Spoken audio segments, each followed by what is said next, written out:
You're listening to the We Are Libertarians podcast network. Find all of our shows at wearelibertarians.com. Hey everybody, check out the Break the Bell podcast, where we believe your voice is your most powerful weapon. We're a weekly dose of our take on what's going on in the world, mixed with a side of history. Find us wherever podcasts are found or on social media handle at Break the Bell Pod. And most importantly, never stop talking.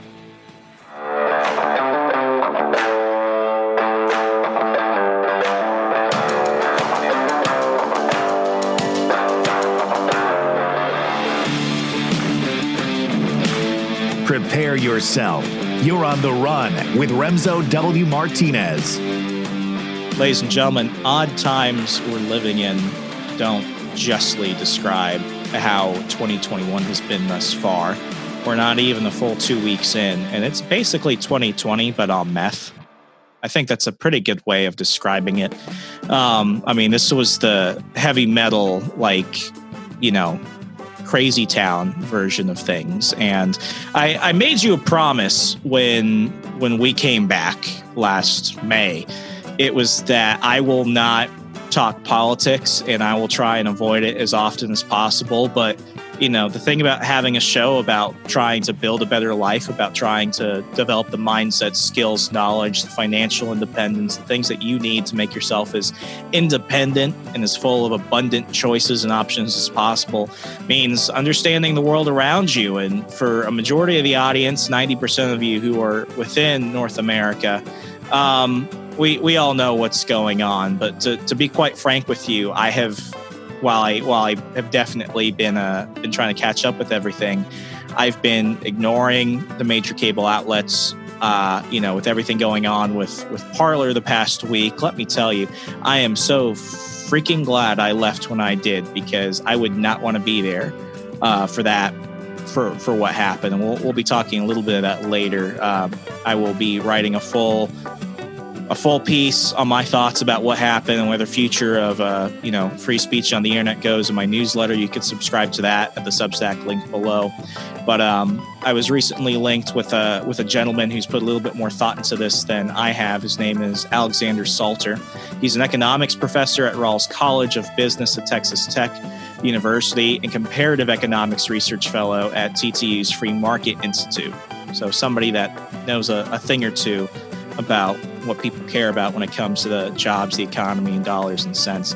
He is the author of more than 150 academic and popular articles. He's been featured at Quillette, The Hill, National Review, and today we're talking about his recent Washington Times piece. And by the way, he's also a Young Voices contributor. I want to go ahead and give them a special shout out for linking us today. Alexander, it's an absolute pleasure to have you on today. How's it going? Hey, Remso. Thank you very much for having me. So let's just kind of jump into the meat and bones of it. What was your recent piece about? So my recent piece, as you might know, given the chaos that unfolded at the Capitol on January 6th, was about the riots. It was about the violence that broke out and to what extent GOP politicians are morally complicit in all this. And I try and keep an open mind. I try not to go too hard on any one side and take a predictable response. But I really do think that this is a case in which, quote unquote, enlightened opinion has it right. I really do think that President Trump and his supporters like Senator Hawley and Senator Cruz are morally complicit in the seditious event that took place on January 6th. And I am furious. My op-ed is very angry in tone. It's very condemnatory in tone, and that was intentional. I wanted to call out these people for behaving irresponsibly or unpatriotically, and I think I did so. And I wanted to caution people that nobody whose ambitions for the Oval Office make them willing to trample a democracy just so they can become the leader of a democracy makes them fit to become president. And so the line that I repeatedly use throughout the op-ed is never Trump, never Hawley, never Cruz. And I stand by that. Yeah, and I'm going to go ahead and link to your full article in the show notes. I really recommend that, whether you listen to this full interview now, read it later, or whether you pause and go read it, you shouldn't just listen to this without the full context. So please go read it. And I've got it in front of me. Republicans who flirted with Trump's election fraud lies, complicit in his sedition. To kind of let you know my mindset going into this, because we all kind of have a bias when we look at these pieces. Immediately, my thoughts before I actually read the piece were, oh, I wonder if he said the same thing about Democrats when it came to the BLM riots that occurred for months. I wonder if he would, put all these other people to the same standard. And really, I think you do. And as coming from somebody who is really politically independent, though I did vote for Trump in 2020, I think you make a lot of good points. And this is one of those really sensitive topics because I can't say anything without pissing people off. And I mean, you could understand how that could make a lot of people uncomfortable. The one thing that you did say, which really kind of stuck out to me, I'll go ahead and read it. Mr. Trump and his ilk claim they are standing up for free and fair elections. Nonsense. The factual legal arguments surrounding allegations of widespread election fraud are bogus. Once and for all, let's put to rest the absurd narrative of Messrs. Trump, Hawley, and Cruz. Too much is at stake for their insanity to go unchallenged. That was kind of a tough pill for me to read, to be quite honest. And, I think no matter where people stood on election day, right now, people are really kind of setting into their partisan camps. And I mean, here's the thing. I wanted a recount. I knew that with mail-in ballots and everything going on, I didn't think that a recount would be anything that would necessarily be a partisan issue. If we really care about our democracy, if we really care about free and fair elections, that would be the case. So I was like, okay, give him a couple weeks, count. If he really lost Georgia, if he really lost all these other states where it really looked like he was going to win, like Pennsylvania, for example, let's just go ahead and do it. It's been a weird year. This will put everyone's minds at ease. What bothered me, though, was as soon as the election was over, it wasn't even really over. It went on until really a couple of weeks ago, even despite the Electoral College certifying the presidency for President-elect Biden. And that's a thing that a lot of people don't like. But here's the truth. As much as there were cases of election fraud, we saw this in Pennsylvania with the postal workers carrying in ballots from New York. We saw this with certain situations in Maricopa County where election observers were kicked out. While there were pockets of voter fraud, and you mentioned this in your article, this idea that it was widespread and it was some giant centralized conspiracy and that there were enough votes in all of these counties across the country to, if they had just been recounted or whatever, they would have swung the election for President Trump. It doesn't seem to be that way. And as much as maybe I would have liked it to have been that way, that's just not the truth.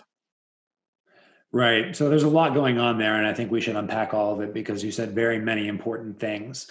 So first, I agree that there are a troublingly large number of people who are going just nuts about the Capitol riots, who were oddly quiet during the riots earlier this summer that destroyed small businesses, often city halls, police departments. That is a double standard. We should be clear about that. It's not okay to be opposed to one kind of political violence and coddle and enable other kinds of political violence. Always and never. I'm pretty libertarian, but even I think that the ultimate act of good government is to shoot into a mob. Not a left-wing mob, not a right-wing mob, a mob, period. So if you're okay with mobs, if they agree with your particular political ideology, you and I probably are not going to see eye to eye based on politics. That being said, I think what happened on January 6th is so much higher stakes, simply because it was an interruption of the certification of a transfer of power of a presidential administration. That's at the heart of our government. You can't compare a mayor of a woke town or a small business owner who had losses incurred to this. I think that that's just so much more important because that's at the heart of the governance process itself. And so while I think that we must be uniform in condemning any and all mob political violence, I just think the stakes of this one are so much higher that it's simply imprudent to engage in any kind of whataboutism right now. Not that I'm saying that's what you're doing, but I have seen plenty of people who are just frankly saying, I'm not going to listen to anybody who's complaining about the Capitol riots, who wasn't also spending hours and hours on Twitter condemning the Black Lives Matter / Antifa riots from this summer. I don't think that that's a reasonable position. Going on to what you said later, I think that you and I are actually closer on the election than it might seem. I agree that there were small-scale instances of fraud. I even think that there were localized pockets of fraud. I simply don't see any way that there was enough coordinated across the relevant states to make a difference in terms of the national election. Because these things were investigated. There were recounts, there were audits, there were legal inquiries, there were arguments before court. It's worth also pointing out that many times Trump's legal team wouldn't even make allegations of fraud in a courtroom setting because they know that there are consequences to bringing baseless accusations before a judge. So I want to pause on that real fast, because this is the one thing I said on Parler, rest in peace Parler, that actually got a lot of people to like start calling me a pinko commie. I said if anybody's going to go to jail, it should be Rudy Giuliani. I said that he should have been going to jail during the Trump-Ukraine situation that led to his impeachment, up until January of 2020. I think that Rudy Giuliani, and I don't want to make this all about him, but like I think that if anyone should go to jail for something, it should be Rudy Giuliani.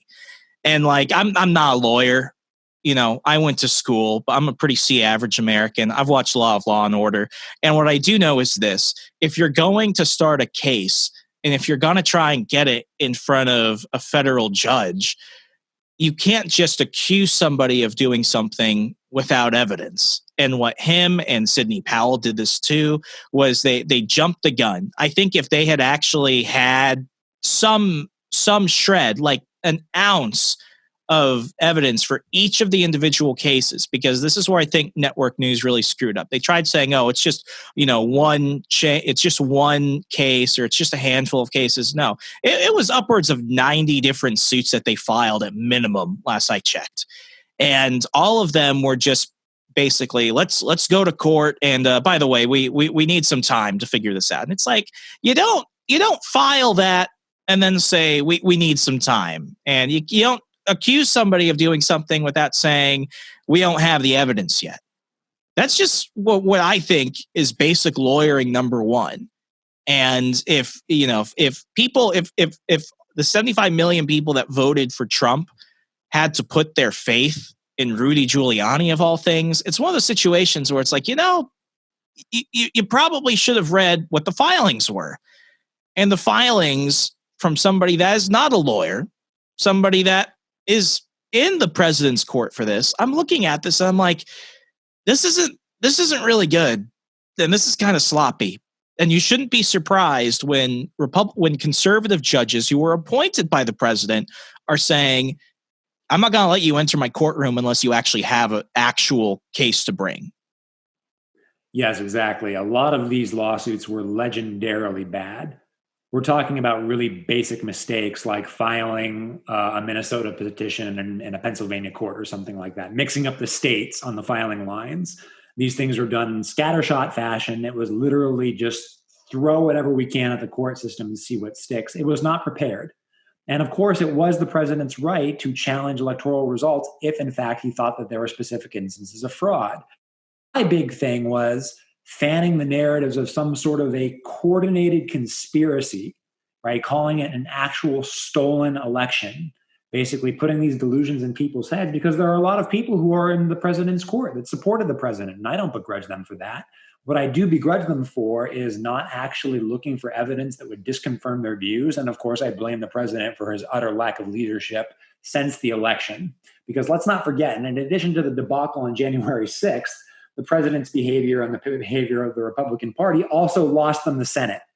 It was theirs to lose. I don't think anybody would have predicted in mid-November that the Republicans could possibly lose both of those seats. I will disagree on that to a degree of I think that when it came to the two senators from Georgia, I mean, I've been saying they don't deserve to be in the Senate. They deserve to be in jail. I mean, I think it wasn't even 6 months ago that they were pleading for Trump to protect them from allegations of insider trading and stuff. And that's still something that nobody likes to talk about. So you look at the fact that the constituents were mad. You look at the fact that everyone is looking at these people and they're like, you should probably be in a jail cell if this is true. I feel like it shouldn't have been that much of a surprise. I mean, if we're having to worry about these two people keeping things stable for Republicans, then it was kind of gone from the get-go. You probably have greater political vision than I do, because I was sure as heck surprised. I thought at worst it was going to be a 1-for-1 split. The Republicans would hold the Senate. We would have gridlock for a couple of years. It would be fine. There's a lot to be said for gridlock. Gridlock, given the especially radical nature of the Democratic Party platform right now has a lot going for it. And I was really looking forward to there being some roadblock in front of the worst policies that I think that we're going to see over the next couple of years. And instead, I forget the senator's name from West Virginia who might not caucus with them on all the important stuff. Manchin. That's right, Joe Manchin. So barring that, I think that we who value limited government and free markets are in for a rough couple of years. Yeah, and I mean this is my biggest worry right now, because I will give Trump credit for this. He was never, ever given a fair shot by even the most moderate of Democrats when it came to the court of public opinion in terms of elected Democrats. From day one, it was, we're going to impeach him. We'll find something. He's obviously done something. We have to find it. And they eventually did when it came over the Ukraine situation. And I mean, it was all Russia. It was all of that. Of course, he's going to be a little pissed when it comes to trying to lead a country that thinks that Vladimir Putin put you there. And at least in my opinion, because I know that despite the facts, everyone kind of lands differently on this. I believe the Russia thing was a hoax. I believe that even the Ukraine thing, while there were probably some problems with that, I don't believe that they should have impeached him on that. I think there were other things they could have done in terms of abuse of powers, but not that. What I really fear now is that we just went from that with a Republican president to now 4 years of Biden's administration having to deal with.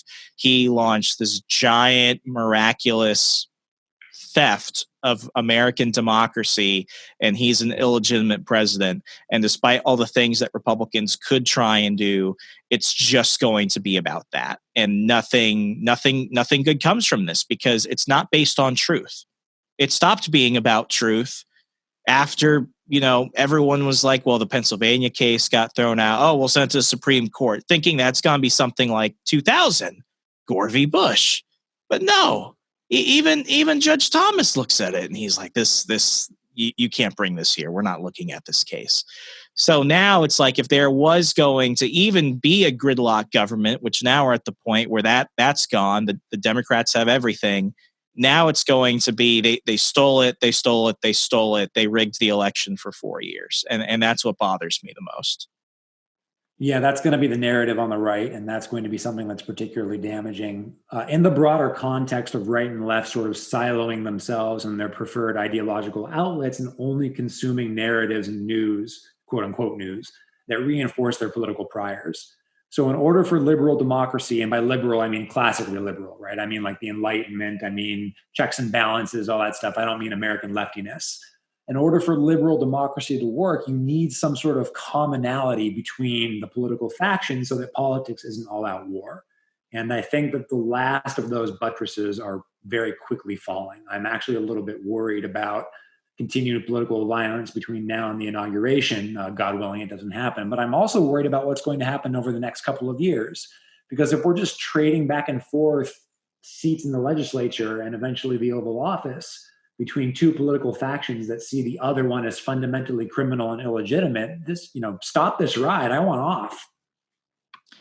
Do you think that the president should resign for what happened? I think that the president should resign, yes. I think that what he did was impeachable, although I would personally prefer to see the 25th invoked, but it looks like that's not going to happen. For context, I also believe that Russia was massively overblown. I'm not willing to call it a conspiracy. I just think that it was group incompetence, right? Never blame on conspiracy what you can attribute to incompetence in politics. I thought that Ukraine was bad, but not impeachable. I think that this is impeachable. I really do think that this is the last straw, even though I don't think that there was a legal crime, according to the criminal statutes committed by the president. That's not what high crimes and misdemeanors means. I think this crosses a line, and I think that for the future of American democracy, the president needs to be held accountable for that. You think if they pull the 25th, that would make things better or worse? I actually think the 25th would work better than impeachment, because impeachment, again, would be viewed as a purely partisan process. Whereas if they go the route of the 25th, there's at least some semblance of the GOP disciplining its own worst elements from the inside. And so I think that that would be a little bit more easily swallowed by the new base that Trump has found and solidified. I'm not saying it would go down smooth. Nothing's going to go down smooth at this point. It's just a matter of what's least bad. So I'll be honest. I think I'm a little bit ignorant on how this process is. So they do. So correct me if I'm wrong. They don't need to formally impeach him to pull the 25th Amendment. That's correct. They need the vice president and his cabinet to say, we no longer think the president can do his duties. He is no longer fit for office. He is incompetent in some way. And that would basically trigger the process that removes the president from power. Now, obviously, the president can object to this. He can send a written letter to Congress saying, no, my cabinet and my vice president, they're just out of line. I am perfectly fine. At which point it goes to a congressional vote. But the process of removing a sitting president from power can be started by the vice president and the cabinet appointees. It's not formal impeachment. It's something different. So let's, and things can happen in a couple of days, but let's just talk about like right here, right now. So let's say it's Monday as we're speaking. This happens, and Tuesday they do it. Pence gets sworn in. Is it then Pence's job to do everything he needs to do to have the transition of power between this Republican administration to Joe Biden's administration, or do they just go ahead and toss Joe in there? No, I think that Pence's job is to finalize the transition. Joe Biden's not going to be president until Inauguration Day, and he takes the oath of office. It will be a very, very short presidency for a hypothetical President Pence, but a presidency nonetheless. He'll be the guy in the room. He'll be the guy in charge for the next X days, and it's his job to make sure that the process of transition to the next administration is orderly. It's basically just keeping the ship of state on a reasonably steady course and trying, if we can, to lower the temperature a little bit, which is pretty much the only thing that Joe Biden said on the campaign trail that I agree with. The temperature of politics is too high. We got to find a way to bring it down. I wish it wasn't him, though. And this is me just talking from the hip. I mean, like the whole, like growing up when like Joe was vice president, like he wasn't that unlikable. I think everyone kind of looked at him as like America's goofy uncle. And while everyone says that Trump talks shit about half the country, I feel, and I could be wrong, Joe did enough of that on the campaign trail, calling people at rallies and stuff. This is just, this is like a no-win situation for anything. Because part of me is like, I think I could see the whole 25th Amendment right now. I don't like it, but I could see that just for the sake of making people feel comfortable. Then the other side of me is like, well, it's not even 2 weeks. Obviously, he doesn't want to do anything else. I mean, he's been completely removed from everywhere. I mean, apparently Pinterest banned him, and it's like, what was he doing on Pinterest? But I mean, that's a whole other thing. Like, I'm worried that no matter what happens, nothing positive comes out of this. Nothing gets brought down, especially with everything that happened over the weekend with him basically getting his ability to speak directly to people removed. I feel like if Republicans weren't already, somewhat like, okay, he just needs to shut up and be quiet and go now they're like, oh, well, this is an attack on everybody, which I get. But man, this just does not look good either way. Because it's not going to be good either way. Like I said, it just has to be tolerable, right? Just grin and bear it. It's gonna suck. The only thing that we can do right now is make it suck the least amount possible. With regards to Biden, I'm not sure what to make of him now. You're right that America sort of viewed him. I think, what was it? Jon Stewart called him all the time on the Daily Show, Crazy Uncle Joe. So there you go. Even the left was indulging in this pleasant idea of Joe. It's just a little bit off the rails, but in a good way. Yeah. Did you ever watch Robin Williams stand up? No, I've seen a couple of routines, but nothing more than one or two. Ironically, like the year, I think it was 2009. He did a special on Comedy Central where it was like Robin Williams is politically incorrect or something. It's so funny how the term just changes now. But like he actually, like in 2008. In 2008, he's making fun of Joe Biden, saying that the man has dementia and stuff. Like it's funny to watch, and I don't want to get into that, but it's like this is one of those situations where I feel like for libertarians, people like us who just kind of want to be left alone, allow people to live their lives as long as they don't hurt others or take their stuff, like we're the biggest casualties of this.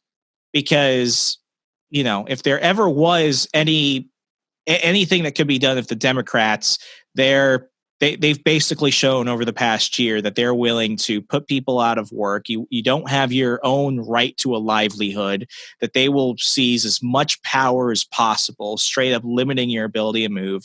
And when it comes to the Republicans, they're willing to do that just as much. But then instead of actually talking about policy, now it's all paranoia and conspiracy. And then that leaves people like you, me, the listeners, and we're kind of just standing there like there's a third option. And I mean, I pissed off some friends of mine. It was quite, I think it's funny now that I kind of look at it in hindsight. I live 30 minutes outside of the Capitol, and I had people coming from out of state, coming from the West Coast, like, hey man, why don't you come to the rally? Man, I know you voted for Trump. Come on, bruh. You live right there. Come on, we'll rally. We'll go grab lunch. And I'm like, I don't want to go there. I don't want to waste my time because it's over. And yelling and screaming and waving a Trump flag on the day that the Senate and the House and everyone in between is doing what they formally have to do, what do you expect to come from this? Because at this point, for everyone that did march towards the Capitol, and for the few people that actually went in and acted like freaking morons who should be arrested, it's like you're not fighting for limited government. You're not fighting for liberty. You're not even fighting for a free and fair process. You're fighting and you're screaming and you're bitching because the person that you wanted to be president isn't president. And I'm sorry, that's part of life.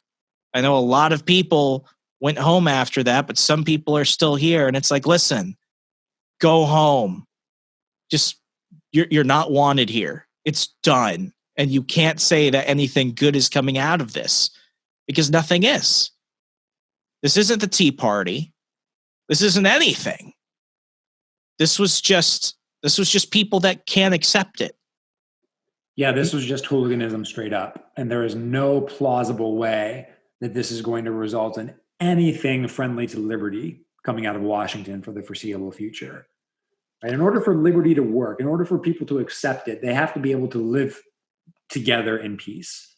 And I don't necessarily mean that they have to get around the campfire and sing Kumbaya, but you basically have to trust you and you have to trust me to leave each other alone and only do collective action if there are some things that are essential that we need to take care of. Given how low trust is across political lines right now, even before the Capitol riots, and given how even lower it's going to go in the next coming weeks, I'm just worried that we don't have the necessary cultural capital left for people to want or care about liberty. It's just going to be raising the stakes. It's just going to be a more blunt and powerful federal government. The only thing that changes is which side of the political spectrum gets beaten every 2 to 4 years. I'm sure you're really happy to hear that. I come with good news. Upbeat guy, optimistic guy. I feel like I'm in this situation, and you probably don't know much about me. I was a political consultant. I was an activist. I worked for nonprofits, think tanks, advocacy groups, super PACs, candidates. Like, I feel I'm not mad. I just feel tired and I feel worn out because I'm 26 now. I spent the latter ends of my teens and probably some of the most productive years of my life pushing for these things. And I know so many of us that have, because you don't talk about these liberty ideas unless you genuinely love it. There are far more lucrative things to do than this, as you probably know. Oh yeah, absolutely. I could have gone and been an investment banker or something, in which case life would be a little more flush with cash than it is right now. College professors don't do bad, but you're absolutely right. We're in this because we care about the ideas. We're in this because we care about the values of a free society. And it is just tough recommending what we see as common sense things like, hey, how about we all not go to war with each other? And watching 90% of society go, nah, to hell with that. Let's go to the mattresses. Well, okay, if you want to, I guess, but we'll don't come to us. We'll just say we told you so. I have this story that I've kept it for a few years, and I eventually came out around, I think, a week or so after the election to talk about it on Ben Stein's show, The World According to Ben Stein. That was where I first came out with it. But I'll say it again here. In 2018, I was managing a city council race for an at-large seat in Lynchburg, Virginia. And it was for a Republican candidate. And, it was in 2018. So just right before the midterms. I think it was in May of that year. And the Republicans drafted my candidate extremely late. He probably only had a week to get, I think it was like 300-400 signatures from registered voters in the city. And I had a state, I'm sorry, no, it was the local GOP chair. I'm on the phone with him and I'm telling him I'm just a little bit stressed. And there's a moment of silence and he's like, "Hey, your guy, he ran for office a few years ago, right?" And I'm like, "Yes, he did. He actually ran for a ward seat. So at large means the entire city votes for you. A ward means that depending on how your city is split, you're in like a certain certain suburb. So he probably, he probably could have had the signatures just from his own neighborhood alone if he just knocked on every door." And he was like, "What if you somehow got the petition from when he ran like in 2016 and you just go ahead and you find that and you put all the names and you just signed for everybody on this new petition because they're probably still here, right? I mean, who's really going to look at all this?" And I just remember I felt like somebody had just hit me in the back of the head because here I am on the phone with somebody who's an elected county chairman of the Republican Party literally telling me to commit signature fraud. And I'm just like, "Did you just ask me to literally commit a felony?" And he's like, "Well, come on, man. The Dems do it." I'm like, "No, we're not talking about that. We're talking about right here.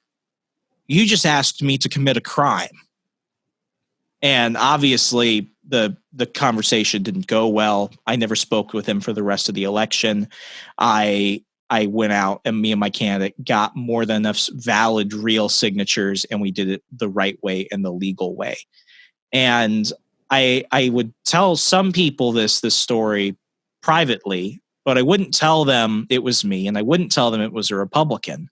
And it was funny because I would usually, my crowd is very center right. So I'd tell this to them and they're like, "Oh, those Democrats, right?" And then that's when I say, "No, it was a Republican who did this."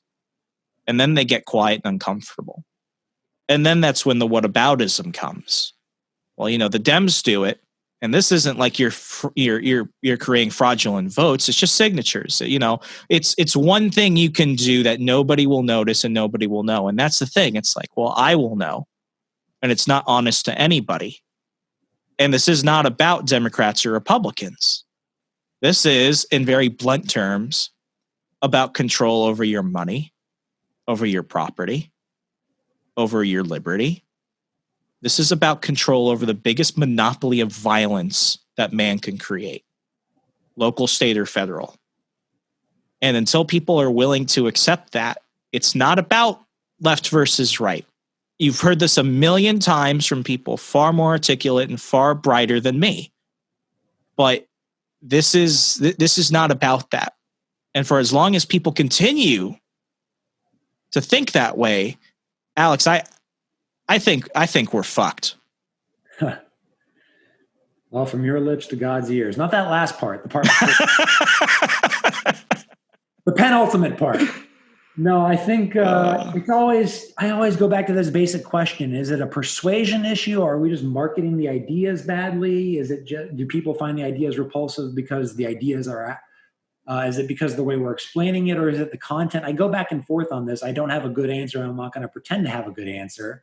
The only thing that I can think to do is trying to find those very few areas where there still might be a scintilla overlap between left and right, and convince people, look, on this issue, surely we can agree at least on this, that we need to roll this back, or we need to be rarely doing more of this. Even if with the battle lines as starkly drawn as they are, for example, I think that you can get a pretty good coalition on both the right and the left opposed to corporate welfare. Right, the left is classically opposed to corporatism. The right was previously a little bit more friendly to it because the political institutionalized right didn't understand the difference between being pro-business and being pro-market, or rather they did understand it and pretended not to for political purposes. But the new sort of right-wing coalition that's emerged since 2016 is definitely going to be opposed to something like corporate welfare. So that should seem like an issue on which there could be broad agreement that we got to roll back these subsidies, the Export-Import Bank, et cetera, et cetera. We should not be doing these things. And yet the acrimony is so high that it seems like anytime you try and pitch one side a proposal that the other side might also like, that instantly becomes evidence against it, and you lose your coalition. So I'm worried about just the basic first step of talking to people and trying to persuade them, look, we're in an arms race right now. And I don't know if you know, but nobody actually wins an arms race, right? Going back to the 1980s movie War Games, the only way to win is not to play. Just back off, think about what you're doing, lower the stakes, find XYZ issues we have in common where we agree that this is just stupid and icky and we should stop. But I'm worried that the lack of an ability to even get someone to the other side of the table is going to mean that it's going to be acrimonious for quite some time. I think a good way to go forward would be, again, talking back to our previous conversation that we had, for the wing of the GOP that did not support the election fraud narrative to discipline its own.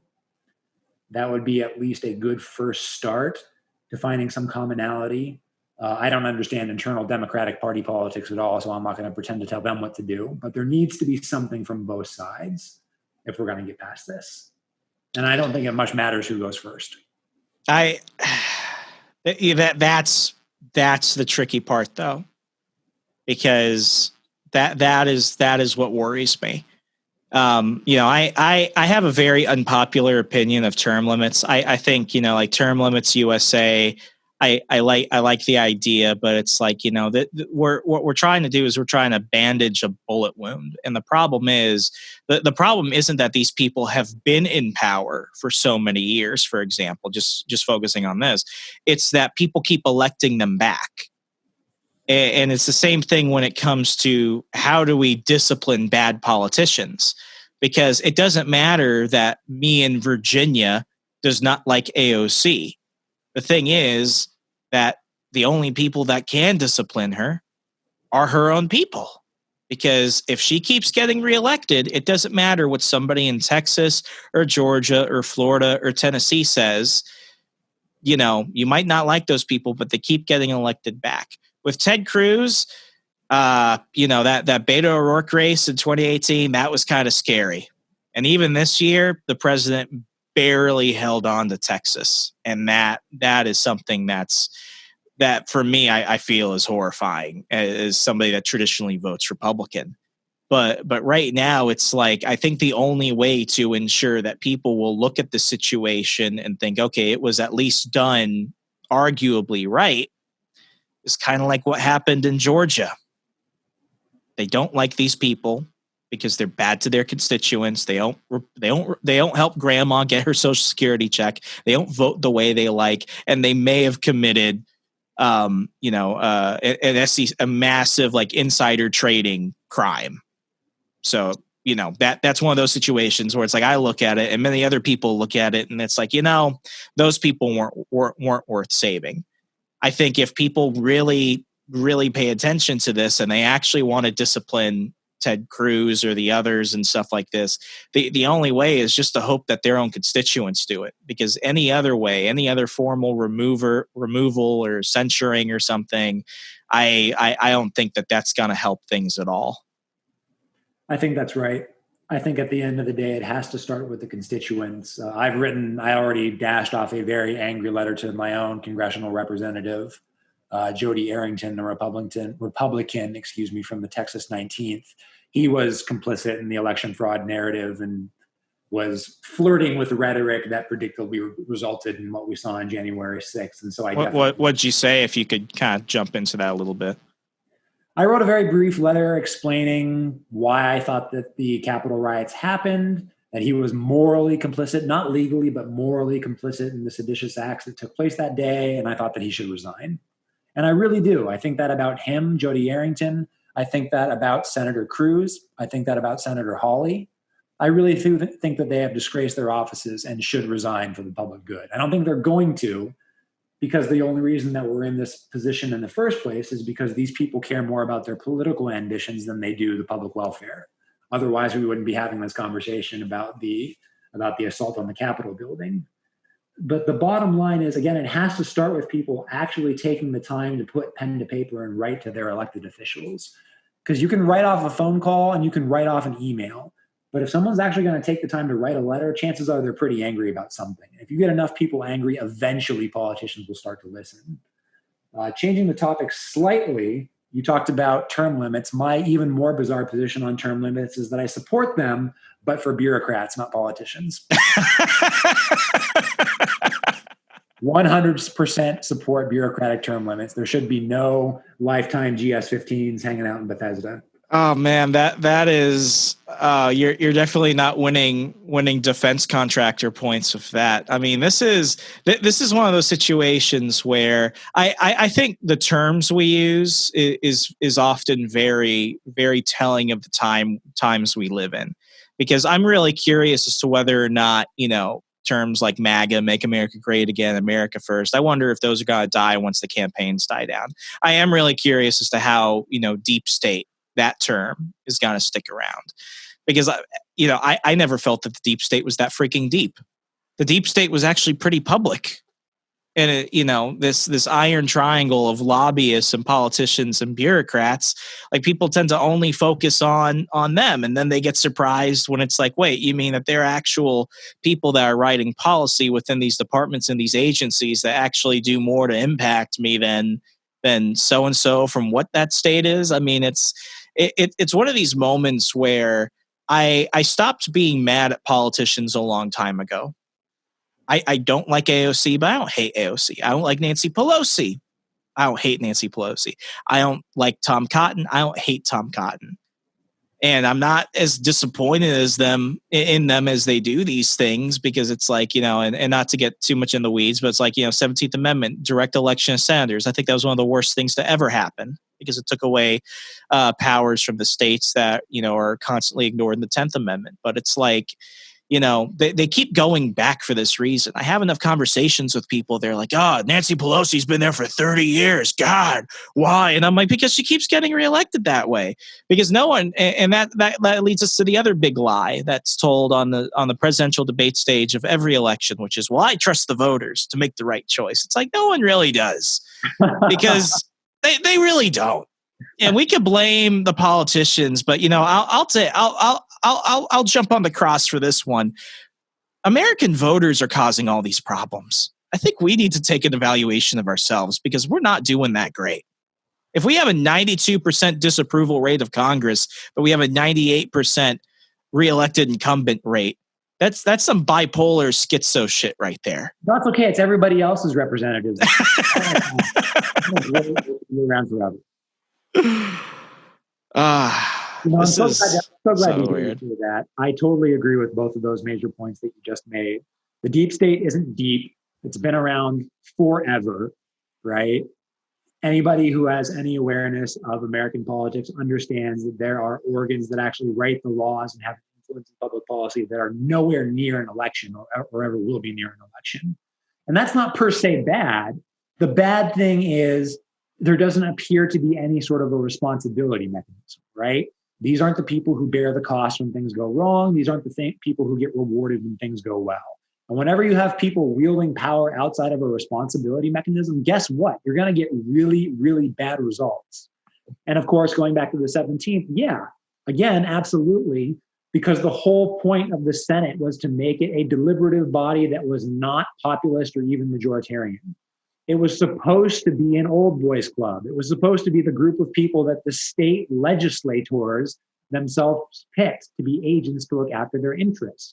It wasn't ever meant to be another majoritarian institution. That's what the House is for. The idea is you can get, the man of the people in the House And if he could agree with whatever the fat cat senator agreed on, chances are if you can get those two people to agree, it actually should be done. It's a good idea. The idea was to draw representation from different segments of society, not just vertically, but horizontally as well. And everyone and their passion for democracy, which in the abstract is a pretty okay thing, I guess. People are saying, no, we want to move as many impediments as we possibly can to plebiscites. And then we're all surprised when things go badly. There's a reason it wasn't designed that way, because it sucks that way.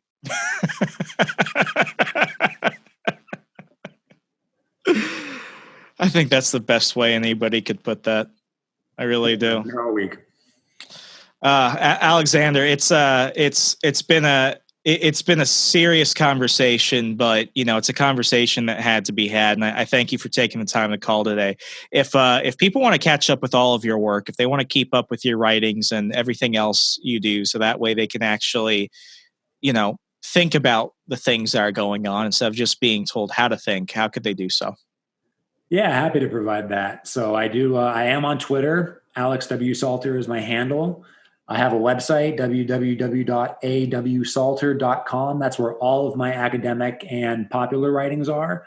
So if you want to look at an op-ed that I've written, if the fancy strikes you and you want to read some of my obscure journal articles, you can find all that stuff there. So I'm trying not to tweet as much now. It's one of my New Year's resolutions to spend a little bit less time on Twitter, which I think will be good for me and the human race.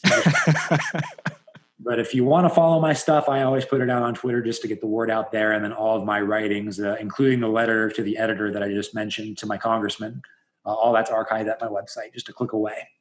Perfect. And folks, I'll go ahead and make it easier for you. I'll just go ahead and include everything in the show notes of today's episode. Alexander Salter, thank you so much for joining the program today. It's been an absolute pleasure. Thank you, Remso. I had a great time.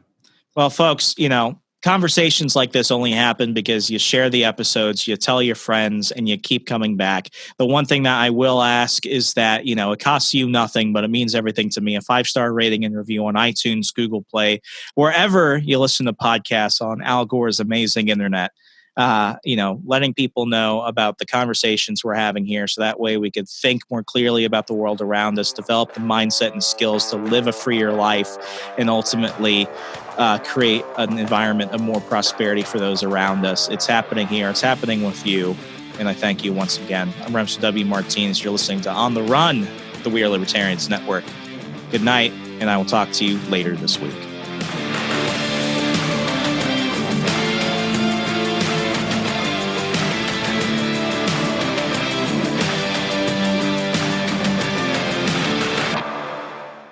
You're listening to the We Are Libertarians podcast network. Find all of our shows at wearelibertarians.com, like The Chris Spangle Show, Liberty Explained, The Brian Nichols Show, The Boss Hog of Liberty, Freedom Strips with Keaton Tucker, On the Run with Remso Martinez, Gingerarchy with Tricia Stewart-Mann, Upward, Libertarian Activism, and Now Hear This. Tune in now and we're going to help you sound smarter when talking with your friends.